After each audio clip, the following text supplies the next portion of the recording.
Hey man, there's just some microphones that everybody should have in their mic locker. Today, we're gonna go over my top 5 mics that you need to get.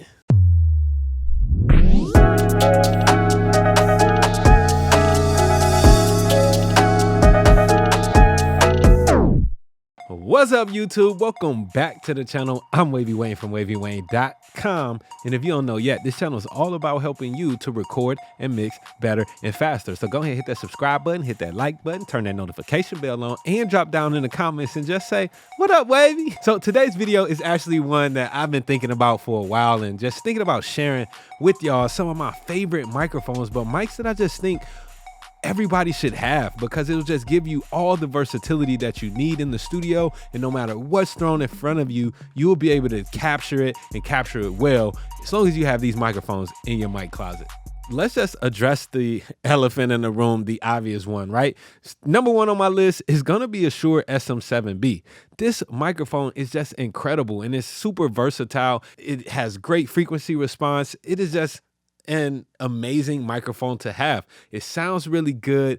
Did I mention too that Michael Jackson actually used the original SM7 on the Thriller album? Yeah, that's enough to sell me right there. This microphone is built very well. It's very professional grade materials that it's built with, and it has some great noise or sound rejection qualities, right? So to where it will reject sounds that are off axis, which makes this great for people who may be recording in a live environment or in a noisier environment, and really, really good for podcasters. I guess the only downsides on this microphone is that it's a little bit on the pricey side, especially considering the fact that depending on which preamp you may be using, you'll probably need to go ahead and buy a cloud lifter to increase the overall output of this microphone. So it could run you up to over $500 for this microphone. But again, that'll probably be some of the best $500 that you could spend. So who do I think this mic is for? Definitely vocalists. Using the built-in bass roll-off and presence boosting controls on this microphone, you can set the microphone to work with a wide range of different vocal characteristics.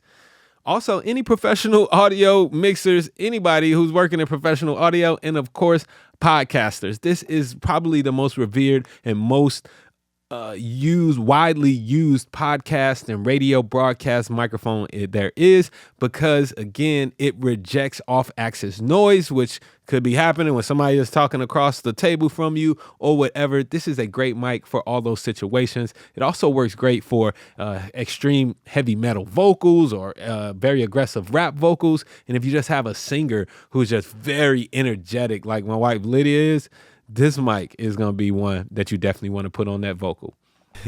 All right, so another one of my must-have microphones is this Avantone CV12 that I'm actually speaking into and that you're hearing right now, okay? Now, why do I love the CV12 so much? Because it just sounds beautiful. It is a tube condenser microphone at a really, really affordable price. I mean, there's some tube microphones that cost a lot more than this microphone that don't give you what this microphone gives you.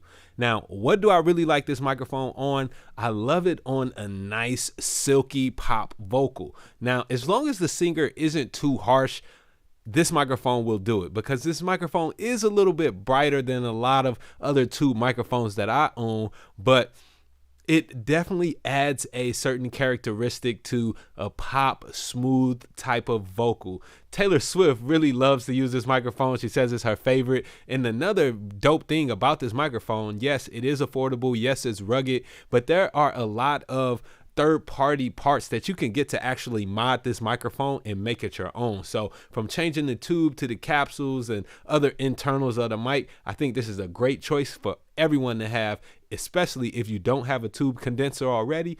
Let this be your first one. All right, y'all, since we're talking about tube condensers, let's go ahead and address the legend, okay? A U47. Now, I think everybody should have a U47 style microphone because it just offers so much, and it really gives you a legendary sound that has been sought after for years. I think since the beginning of recording. But yes, this is not a Telefunken U47. It's not a Neumann U47. This is my Stam Audio SA47. I love the sound of this microphone. You can be the judge yourself. This is what you're hearing me on right now. But I think that this vocal offers something in terms of, this microphone offers something in terms of richness for a vocal. This will make a great room mic if you're tracking drums or a band. This mic is also, it's just so lush, right? And so fat, and it gives you a vintage sound that automatically sits in the mix and takes you to a certain time period that I just think we're constantly trying to get to when we're working in the studio. So this tube condenser style microphone of a U47 is definitely a must-have if you want a big, warm, beautiful vocal. This is one. And this, again, this is the Stam Audio SA47, but there are many other options to get into the U47 genre of microphones, and this is definitely an important one to have.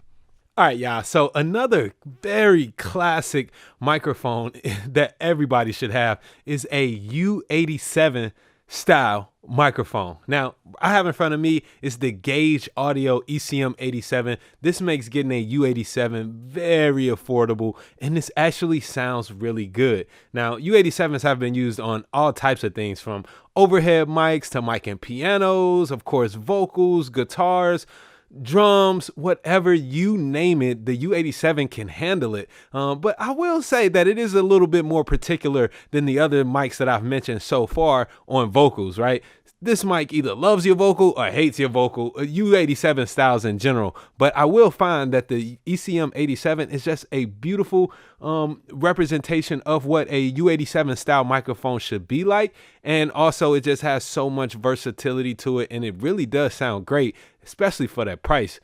I really love this microphone, from female vocals to hip hop vocals. It just works on pretty much everything that you put in front of it. So next on my list is this little mic right here, and this is a Shure SM57. And you know one thing I just noticed?